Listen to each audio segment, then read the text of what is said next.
I first want to thank, obviously, ICN and ICN Youth for hosting me this evening and having the opportunity to talk to this congregation. I really appreciate that. I appreciate that we can still kind of have these conversations and that I can share with you my experience and that we can continue to, thank you, Jazakallah khairan, we can continue to sort of be able to think about what's happening in Gaza at this time, and with the threat of an expansion of a regional war into Lebanon, sort of a really scary moment that we are all sort of witnessing here. And I think probably the best thing that I could do is sort of take you on the journey that I endured getting into Gaza. And I think what it can do is we can highlight really what some of these things look like on a deeper level of what we're talking about. I think oftentimes what you'll see, especially when it comes to the media, is just sort of citing figures. 42,000 people have been killed, over 90,000 people have been injured, schools, homes, shelters. But what does that mean? What did that look like on the ground? How are people figuring out how to survive in the midst of all of this? We know that when this broke out in October, that it seemed different. I had been to Gaza multiple times over the last 15 years now. First time being in 2009 after the Israeli military carried out Operation Cast Lead. This was at a time when there was an election and Obama had just been elected, and he was not yet the president yet. It was the end of November and December, and the Israelis kind of carried out this really intense military campaign at the time. And there were over 300 kids killed, and I had the opportunity to be able to visit Gaza for the first time as a part of a humanitarian organization the following summer. And I remember at that time, there was still a very tight siege on Gaza. And so we hear that word used a lot: siege, blockade. People say that Gaza is the largest open-air concentration camp. And I want to tell you just about what that looks like and what that means. There was a moment where an Israeli minister was saying, we're going to put the people of Gaza on a diet. And they quite literally meant that. There were different fruits and vegetables that were allowed to enter into Gaza and some that were banned. Potato chips, bags of potato chips were banned going into Gaza in 2007, 8, 9.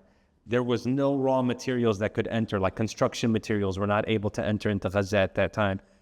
Medical devices, oxygen delivery systems. You think about if anybody here has asthma, if you've ever sort of seen the breathing treatment that you'll do for somebody who has asthma, these are the types of things that were being restricted. So this is the landscape of Gaza before this current aggression that we're all seeing. This was the case since 2006. It was a hard place for people to live, but it was an incredibly beautiful place. Its entire strip, from the top to the bottom, less than the length of a marathon, 25 miles, all of it faces the Mediterranean Sea. You could literally drive into all parts of Gaza, and it takes an hour. I've done it before. I've driven all the way from the north, where there's Beit Lahia and Beit Hanun, all the way to the south, which is Rafah, which is the border between Palestine and Egypt, Gaza and Egypt. And so there was always this difficulty. So right when we heard that the Israelis were getting ready to respond to what happened on October 7th, and that they were started by turning off electricity, turning off water, and totally closing the borders, every single person that had been in Gaza, a part of any organization that had done work there, they were already very concerned about what was about to take place. There are 3 water pipes that enter into Gaza that come from the other side, turned off on October 8th. Electricity, 12 hours a day. They don't get 24 hours a day of electricity, but 12 hours of electricity that's supplied into Gaza from the other side, turned off on October 8th. 500 trucks a day of food, water, commercial goods like clothes or socks or whatever you can think of. The borders closed, not entering October 8th.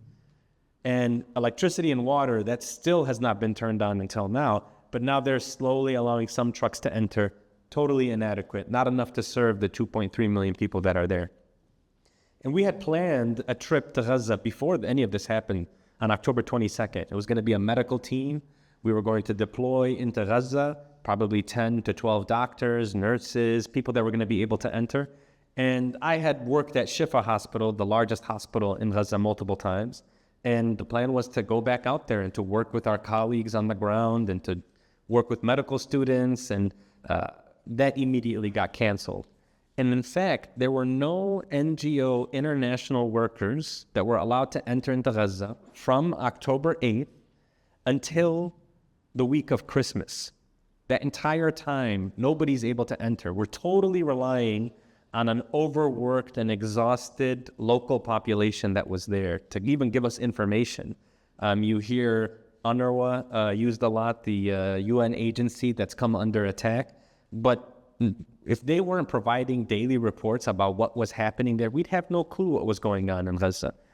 And then we got word from the World Health Organization, the end of 2023, literally the week of Christmas. And they said, we're talking to the Israelis and we think we'll be able to bring in international medical teams. But we need volunteers.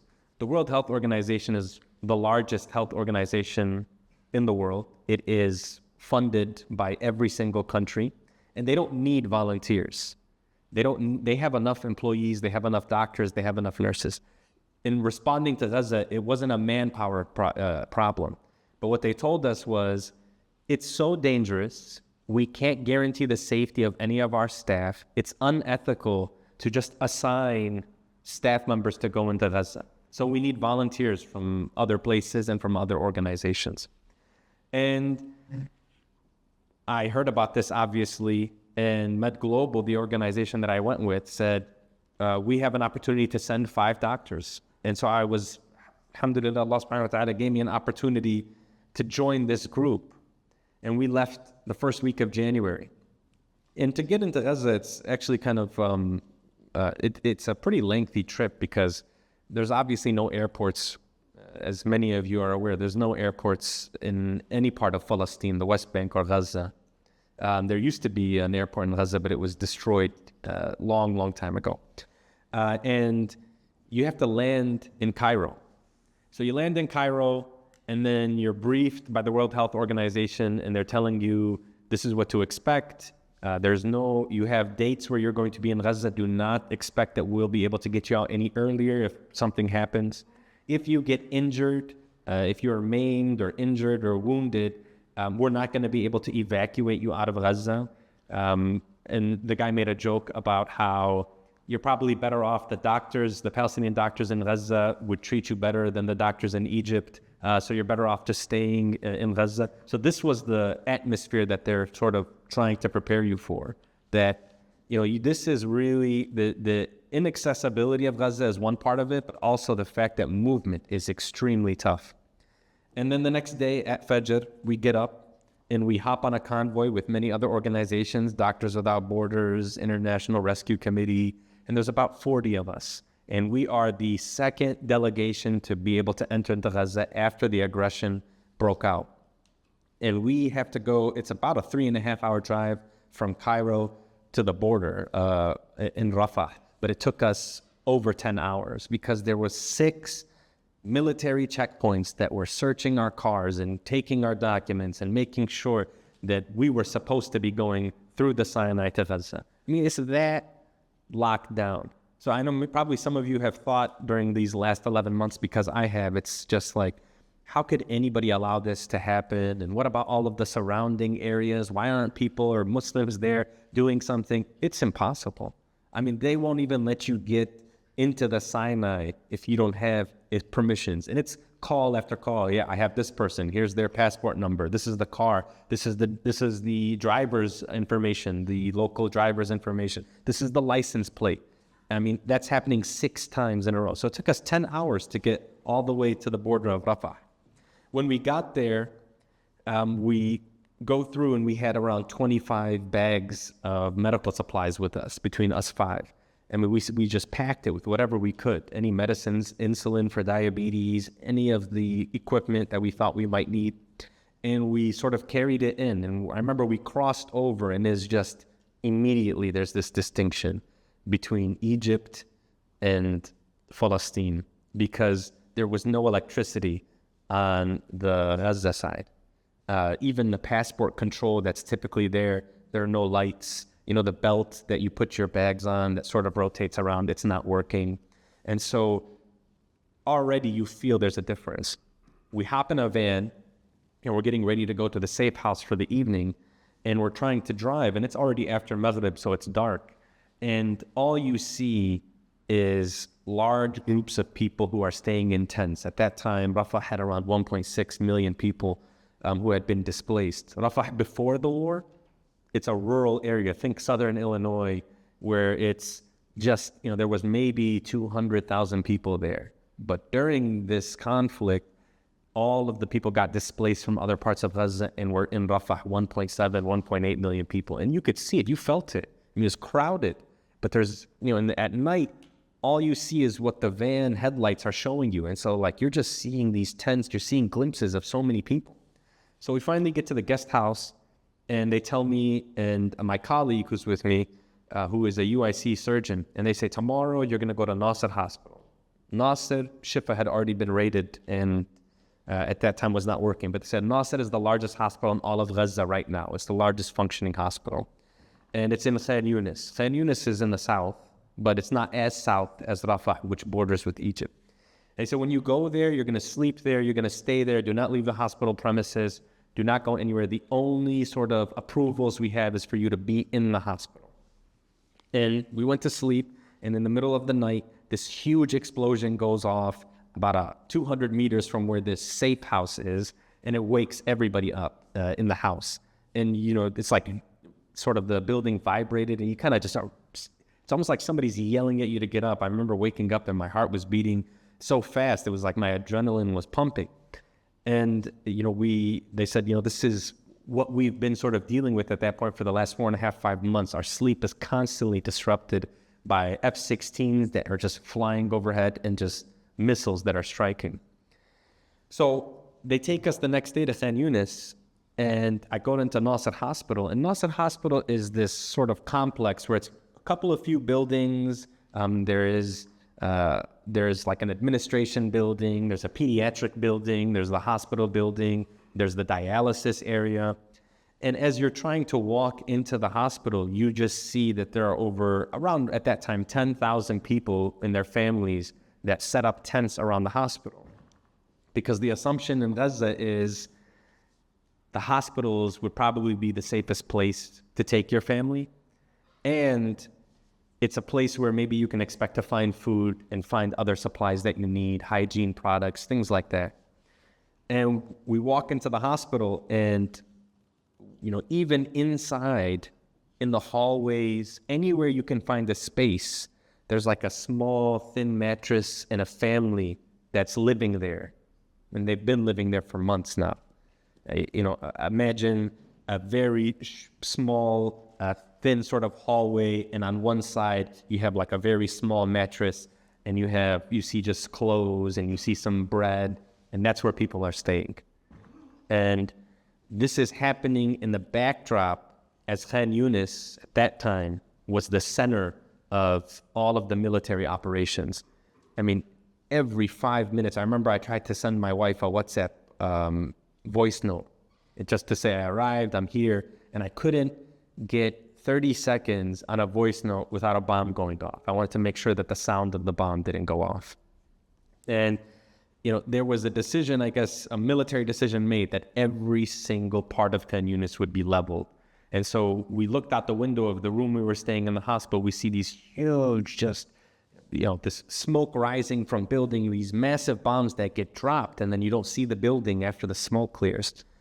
And that was happening from day one, and you felt it get closer because it was going block by block by block by block until it reached the perimeter of the hospital that we were staying at. And I remember many of the doctors and the nurses that I was working with there, they would share their stories with me, and they were many of them were at Nasser not because they had been working at Nasser from before, but they were working at other hospitals, and that they had to flee and go to other places, but they still wanted to work and they still wanted to serve their people. So they would go and find the nearest hospital and they would start working there. And they told me pretty quickly that since this broke out and the health ministry collapsed, they'd not been paid.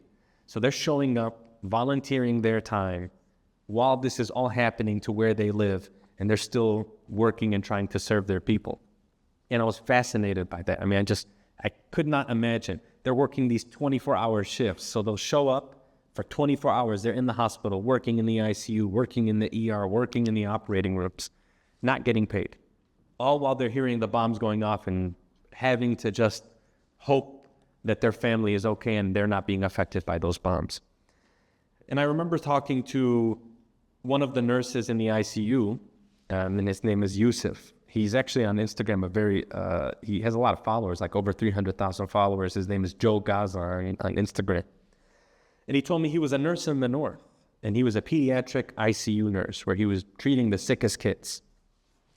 And that as the Israeli military is combing through Gaza from north to south, they had arrived at his hospital, which is at an MTC hospital. And they had basically surrounded the hospital, laid siege to the hospital, and they had demanded that all of the staff and anybody that could walk leave the hospital. And so he's up there in this ICU where these kids are in incubators and some of them are on ventilator machines. And he says, what about the patients? What about my patients? And they tell him that this is coordinated with the Red Cross. The International Committee of the Red Cross will come and they will evacuate all of these kids once the hospital is empty. And so he left assuming that that was what would happen. And as some of the doctors and nurses are leaving the hospital, some of them get arrested and get detained. And some of them are told to walk, and they have to walk miles to the south. Yusuf tells me he then sees on Instagram and TikTok and social media, he sees what looks like, days later, he sees what looks like the ICU where he worked at.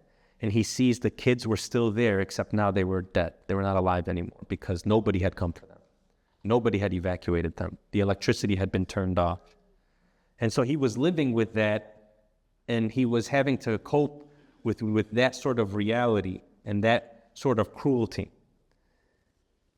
Another nurse that I had met was sharing with me how his home in the south of Rafah had been bombed. And he showed me a video of him on the news where he's bringing his kids who, alhamdulillah, survived. But he showed how he was covered in rubble, and his kids, they kind of get that gray sort of rubble that kind of gets on your face and your hands. He wasn't sure if his kids were going to be okay, and he wasn't sure if he was okay. And he was showing me the videos of them rushing in. This had happened a month before I had arrived. And he goes, he's laughing while he's telling me this. And I'm thinking, this is one of the scariest, most difficult moments. And he's saying, just look at how concerned I am, how worried I am. But alhamdulillah, Allah subhanahu wa ta'ala protected me and my family. And yes, our home is gone, and he lost relatives in the bombing. Many of his brother had been killed, his entire brother's family. And he said, there are people who have it worse than my family, who had it worse than my family, who things happen to them that we have to just say, alhamdulillah, we have 1,000 blessings. We are living with 1,000 blessings, is what he was saying. That really took me aback, that somebody could say that in that moment while he's showing me video evidence of what happened to his family. So as the days go on and we're sort of working there, you're sort of confronted with these moments where you're really struggling to sort of cope. You're struggling with understanding how to move forward and how to help people the best that you can. I remember on one of the first nights that I was there, a young man had been brought in, and he was very sick. He had been injured in a bombing, and I think it was clear to the medical staff and to us that he was probably not going to survive these injuries. And at this point, there are no more beds left in Nasser Hospital, so we are literally treating people on the floor. We have to lay them down on the floor in the emergency department and try to do what we can. So you can imagine if you go into a hospital here, there's sort of this paranoia, but you want to keep it clean and sterile. I mean, that goes out of the window in Gaza. And so he does not survive this, and his family is there. He's on the floor. The doctors are on the floor. I'm there, and it's clear that he's not going to survive, and that he hasn't survived, and that he has passed away. And we tell his father, as we told so many different fathers and mothers during this during this aggression, we say, Allah yarhamu inna lillahi wa inna ilayhi raji'un. And, the father and his mother and his young sibling are there. And he's about maybe 17, 18 years old. And one of the doctors says, when you brought him in and he was still talking, his last words were, Ashhadu an la ilaha illallah, ashhadu anna Muhammadan Rasulullah. And then his dad looked at him, at the doctor, and he said, in Arabic, he said, Amana, he said that, like, did he say that? Like, tell me the truth. Like, don't try to comfort me, just tell me the truth. Did he say those words? Those were his last words? And he said, those were his last words. He said that. He said the shahada before he died. And I remember the father looked at his wife and looked at us, and he said, Alhamdulillah, this is his last words. This is the last thing he said. Like, this was such an important thing for them, that they took it seriously, that they took those kinds of things very seriously. It wasn't just saying, I hope my last words are this, or, it was the real deal for them. That was one of the most important things you could have told them in that moment. And then they had to gather some of his male relatives, his cousins and uncles, and they had to pick him up, and they had to go outside and find a place to bury him, because there were no services that were available at that time. I was touring the hospital, and one of the nurses who was with me, Shihab, he said, have you heard about, kind of what happened to a case, a girl, her name is Dunya Abu Muhsin? I said, no. He said, okay, I want to show you something. Dunya was a 12-year-old girl who in December, their home was bombed, and her entire family had died in the attack, but she had survived. She had lost her leg, but she miraculously survived. And so she was recovering at Nasser Hospital. And I was talking to Shihab and another nurse who were taking care of Dunya, and they told me, we want to show you where Dunya stayed, where her room was. And they took me to the room, and you can see there's damage on the wall, and that there's sort of, this window had been broken very clearly, and that there were an area where there was a bed. And they said, Dunya had survived, but 2 weeks later, an Israeli tank shell misfired and went through the window of Dunya's room and struck her and killed her 2 weeks after her family had been killed.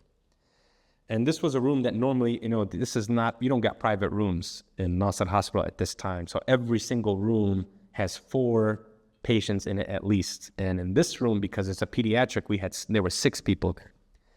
And the nurse told me, she said, this was difficult, but Dunya's last days, she started to realize and to feel the absence of her mother and her father and her siblings. She was getting more depressed, and, she was really, really down. And so, in a way, this was her reuniting with her family. And inshallah, Dunya was reunited with her family, a heavenly reunification, inshallah. But I remember sitting there and just thinking about, how this was sort of somewhat, my responsibility, that we allowed this to happen, to get to this place where somebody who's 12 years old has to succumb to this fate. And I remember, kind of Googling her name after and seeing interviews that were done with her after her home had been bombed. And her talking about her wanting to grow up to be a doctor one day so she can help people the way the doctors at Nasser Hospital helped her. And how that she had hoped she could even come to America to get a prosthetic leg so she could walk again and that she can move around.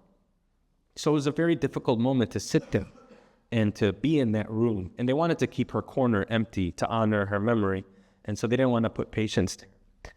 And you have to sit there and sit in sort of that sadness, but you hear in the background in the hospital, hundreds of kids running around, playing hide and go seek, playing Ring Around the Rosie. And you realize this is where they've been for 3 months. Kids will be kids. They're still looking for a place to play. And instead of being in a park, they're trapped inside of a hospital as they're listening to planes fly overhead.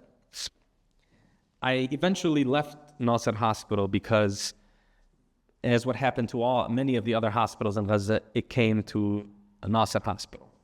The Israelis tweeted one day that there was a rocket that was fired from Nasser Hospital while I was there. And remember, I'm sleeping there, so I'm there 24 hours a day. This was a total lie. It was nonsense. There was nothing like that happening. And all of the doctors there immediately told me, they said, this is the beginning of the end of Nasser. This is what happened at Shifa. This is what happened at Kamal Adwan. This is what happened at Al-Ma'madani. And they listed all of the hospitals they had been at. They had listed all of the hospitals that had been surrounded. And they told me exactly what would happen. They said, it starts like this. Then they'll come right up to the hospital with the tanks and the ground troops. And there will be really intense bombing all right around the walls of the hospital. And then they'll demand that we evacuate. And then they'll lay siege to the hospital. And then they'll raid the hospital. And over the next 2 weeks, that's exactly what happened. They not only did that, they caused or they arrested or detained. I like to use the word abducted because that's kind of what happened. They abducted many of the doctors that were there, many of the people that I was working with. One of whom is Dr. Khalid Assir, who's a young 33-year-old surgeon who I got to interact with. And he refused to leave when they said evacuate. And eventually they went in and they arrested him. And he's been arrested since then. We haven't been able to communicate with him. And this is, somebody who, if you actually look him up, a week ago, he was a primary author on a medical journal that was published. So while he's in some Israeli dungeon somewhere, his work still carries on. But I just remember thinking about what his family must be thinking. Their son, I remember his parents were in a tent in one of the displacement camps. And this was their son would go back every day after his shift, after 24 hours, and he'd check on his parents, and he'd go and make sure he'd get, whether it was a can of beans or a bag of bread, whatever was being distributed that day, he would give it to them. I was thinking about what are his parents going through right now, and who's taking care of his parents, and when will we find out, will he get out, what will happen to him? So the hospital was raided and damaged, destroyed, rendered defunct. And eventually, I left Gaza and came back here and tried with many of the other physicians who tried to share some of the stories and talk to as many people who would listen and try to bring about some sort of change, because obviously this country is a very important piece to what's happening to our people in Gaza. And regrettably, I felt very frustrated. I felt like there was this effort to make sure that our voices were being silenced or censored. Nobody wanted to hear about the story of Dunya. Nobody wanted to hear about Hind Rajab. Nobody wanted to hear about all of the kids who have perished. And it was a struggle. So I decided I wanted to go back in May. And I flew out to Cairo again. And on our way there, we found out that the Israeli military stormed the border between Egypt and Gaza. And that shut it down. And so we had to turn back. Convoy full of doctors, supplies that we had with us, ready to go in, ready to enter, shut down just in that instance. In one day, all of the planning, all of the coordination gone. So I was stuck in Cairo thinking, what's the plan here? How are people going to get food in? How are we going to get water in? That was the lifeline, that border. And nobody had any answers. Nobody knew how long that was going to take or what was going to take place there. And I had the honor to meet with a family in the meantime in Egypt, a Palestinian family from Gaza, who had been approved to come to the United States for care, but they needed a medical chaperone, an escort to come back. And I would like to, share their story with you, because I think it is one that highlights all of the problems that we're dealing with right now. And the patient is a 5-year-old girl. Her name is Mayar. And Mayar and her family, her mother Noor and her older sister Amina, were in Cairo at Ain Shams Hospital, and they were there and they were waiting to be evacuated to the United States. And they were in Gaza around November when their home and the neighborhood had been bombed. And so as they are hearing the bombing and they're trying to flee, there is a bomb that sort of gets in their vicinity. And Mayad has a younger brother who at that time was 18 months. Ibrahim was his name. And he was killed in this bomb. And she had an older sister who was 11 years old, who was also martyred in this event. Allah yarhamhum. And she had a father who lost both of his legs in this attack. So they're in the north, and they go to a northern hospital, Al-Ahli Hospital. And while they're recovering, they're trying to make the decision because Mayar suffers a very severe leg injury. So much so that she sort of has her kneecap totally destroyed. And so the physicians there are making the decision, is this somebody who needs an amputation, or can this leg be saved? And while they're discussing this, the Israeli military shows up at the hospital in December and says everybody has to evacuate. And her father, who lost both of his legs, no wheelchair, and her mother, who has shrapnel injuries, and her older sister, Amina, who survived the attack, days after they survived this very traumatic incident, are forced on foot and with the help of strangers picking up her father to walk 8 miles south to Rafah. And I remember her mom is telling me that they get to a checkpoint where there's this military that's there separating the north of Gaza from the south of Gaza. And they get to that point and they realize that this is probably the last time they'll ever be in the north of Gaza, because this military checkpoint that's been set up in the last 11 months has effectively separated both sides. And she says there they asked them for everything that they have. And she had 300 shekels at the time, which is the equivalent of about $100. And she kind of hands it to them and it never gets it back. And they make them, take off their clothes, and they make them sort of go through this really humiliating check, and they get through, and they finally get to the south. In the south, they meet with an organization, and they said, we think Mayar obviously needs very specialized care, and we can get her evacuated, but her father has to stay because no men will be evacuated. And they make the difficult decision to separate, and they get approved to evacuate out and go to Egypt. So while they're waiting in Egypt, Egypt did not have the capabilities to sort of address this very complicated and complex injury that Mayar has. And that was when she came into contact with a group based in the United States, and a Portland hospital accepts Mayar, her mother, and her sister to come. And so I get a chance to meet with them. We hop in the car. We're heading to the airport in Cairo.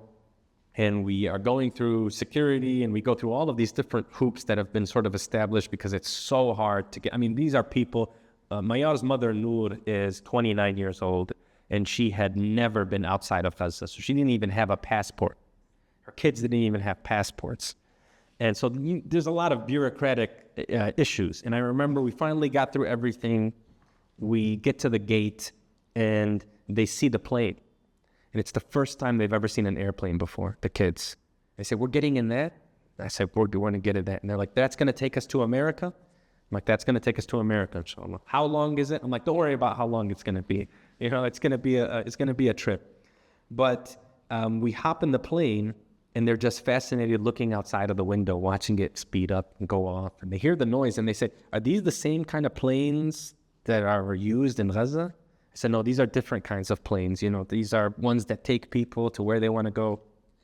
And we land in New Jersey, and, we're able to get through a border patrol, and they're looking around at the terminal, and they see all of the planes landing and flying, and they keep pointing. They said, there's another plane. And then they asked me, are we in America? I said, we are in America right now. They're like, okay. They're looking around, and they said, okay. I said, do you guys want to try pizza? And they say, yeah, okay. So I go and I get them some pizza, and they did not like the pizza here. But they say, our stuff is better, and I know their stuff is better. They say, okay, so why are we getting back in a plane? Because we had to go to Portland. I said, well, we have to go to another city. Like, is that still going to be America? I said, that's still going to be America. We're going to go on a plane for 4 hours, but you're still going to be in America. And while we're waiting, Mayar's mom asks if she can use my phone to talk to her husband and to talk to her family and let them know everything is okay. I said, of course. And then she gets, I come back 15, 20 minutes later, and then she tells me, I just got some really, really good news. And I thought she was probably going to tell me her husband had been approved to leave or something. And she told me, when we left, and things were so sort of, things had been so chaotic. We didn't really know where my 2 kids were buried. And I just got off the phone with one of my family members who's in the north, and they found where their graves were. And so alhamdulillah, we found their graves, and now we can visit the graves and we can make dua for them, and we can continue to visit them. She said like that was the good news that she had gotten. And, I forgot. I had forgotten that, we're so focused on Maya's injury and sort of getting her the care that she needed. I had forgotten that this family had been through this horrifying situation and incident, and that they had so much to deal with. And she started to tell me about her kids. She told me her 18-month-old Ibrahim, that he was a troublemaker. He was for her, he was the toughest out of all of them. He didn't want to eat anything. He didn't want to try any food. And that her oldest daughter had memorized 5 ajza from the Quran, 5 juz' from the Quran she had memorized. And that she was planning on memorizing the entire Quran. And I realized, she needs help too. Maya's mom obviously still hasn't had the chance to process it. And nobody in Gaza has had a chance to process what they've lost. They've been on the run nonstop. It's one incident after another that they're dealing with.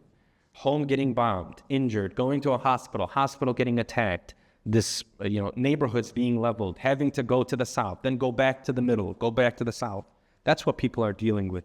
5, 6 times they're in a tent. They have to pick up all of their belongings and move somewhere else. So I touched base with Maya's mom, Noor, recently. And I said, how are things going? And she said, well, we're going back to Egypt. And I said, okay, alhamdulillah, did everything go well and successful? And she said, well, they were saying that they wanted to sort of do this procedure and that it was going to be, very intense, and that it would take, a year to a year and a half to recover. And that would mean that we're a year to a year and a half separated from my family. And so we made the decision to go back. And I was, to be honest with you, I didn't like that decision. I wanted them to stay. I wanted her to be able to get this procedure done. And I thought it would be the best.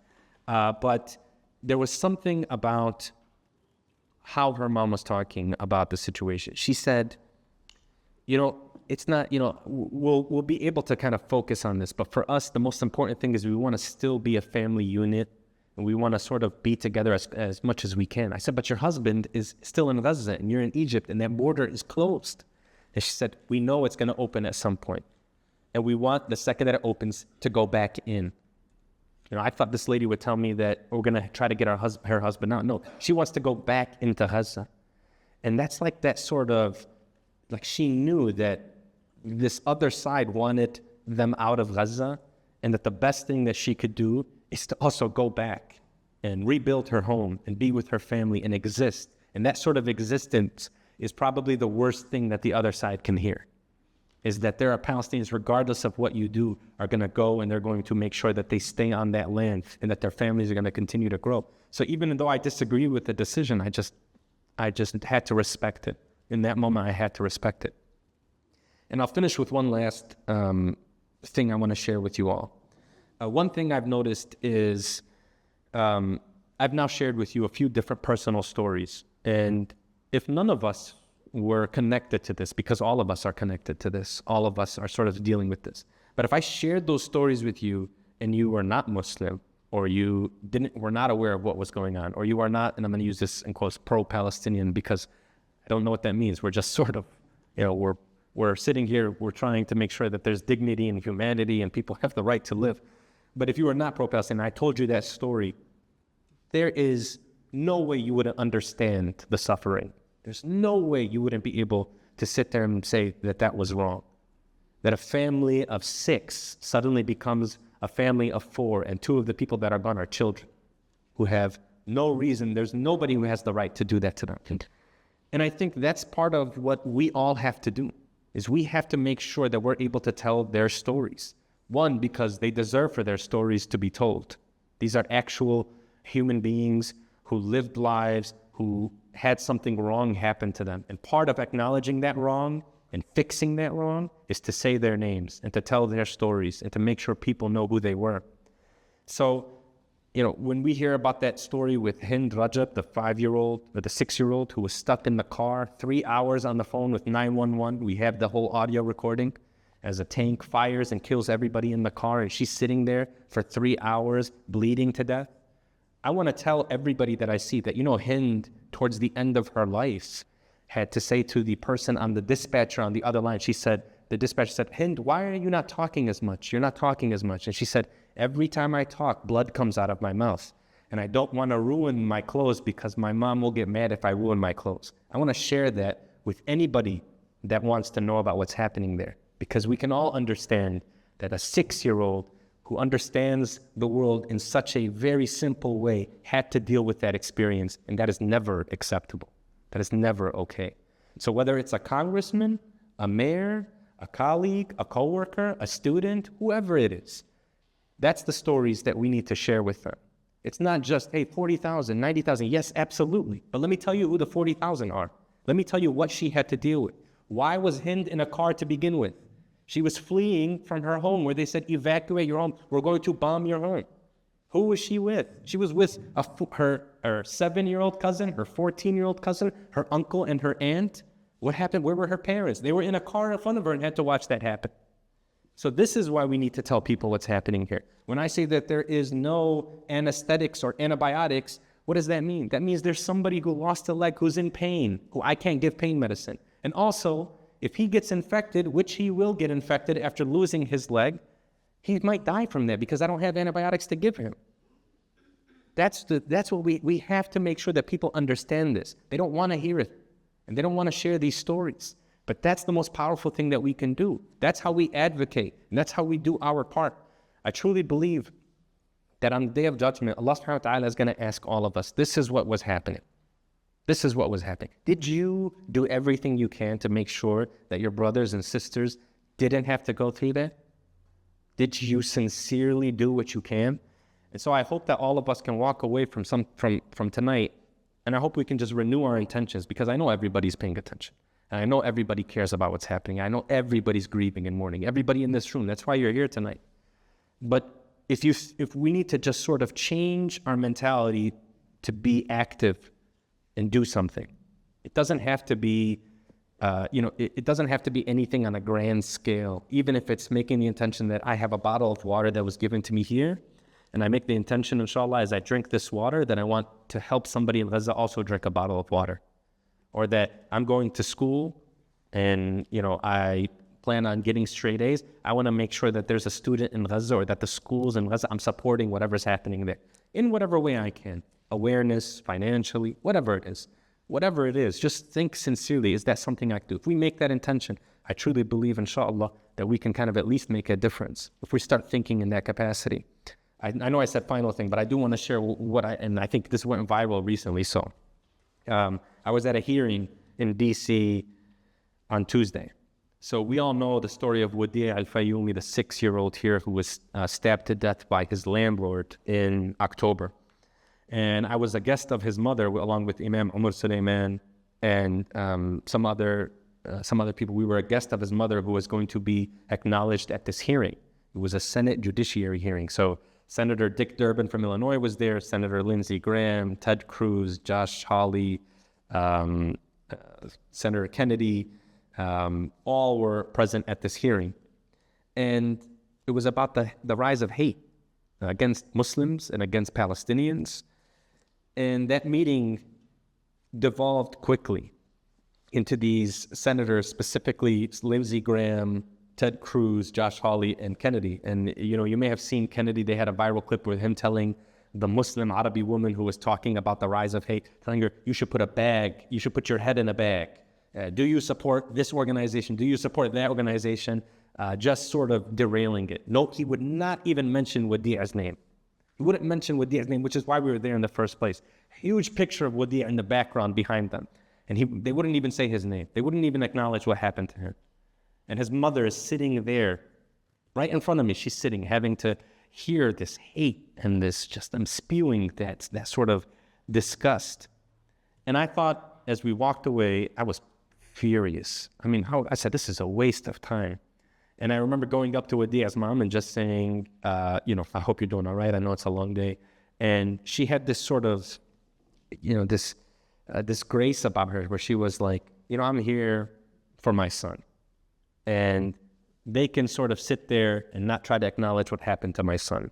And they can try to resist it and fight it. But I'm here, and I'm going to tell his story. And I'm going to have his picture with me.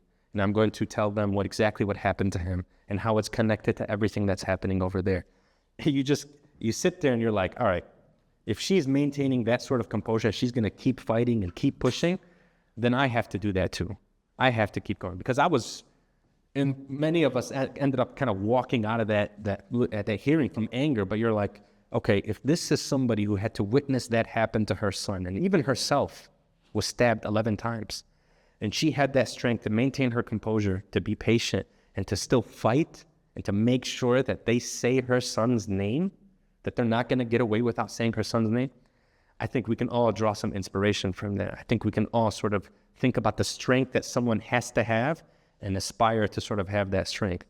And so I hope Allah subhanahu wa ta'ala gives us that strength. I hope that we are granted that the same sort of resilience that we see in Gaza from the people of Gaza, the same sort of brilliance, the innovation, their ability to sort of survive. I hope we're given some of those incredible characteristics and that we use it to not just help them, but to help any people that are suffering. I mean, there's a chance here that we might wake up to Lebanon being invaded, and we know what's happening in Sudan and in Yemen. So I hope that we can at least think about the hadith of the Prophet sallallahu alaihi wasallam. When we talk about من رأى منكم منكرا فليغيره بيده فإن لم يستطع فبلسانه فإن لم يستطع فبقلبه وذلك أضعف الإيمان. That when we see something wrong, that we do something about it. And of course, if we can do something with our hands, if we can change something, great. If you can't do that, maybe with your tongue saying something, speaking about it. And if you can't, at least know that it's wrong. And I hope that we can do the first two out of the three things. Inshallah, I hope. Allahumma ameen. I don't know if there's I think we're at time, or if there's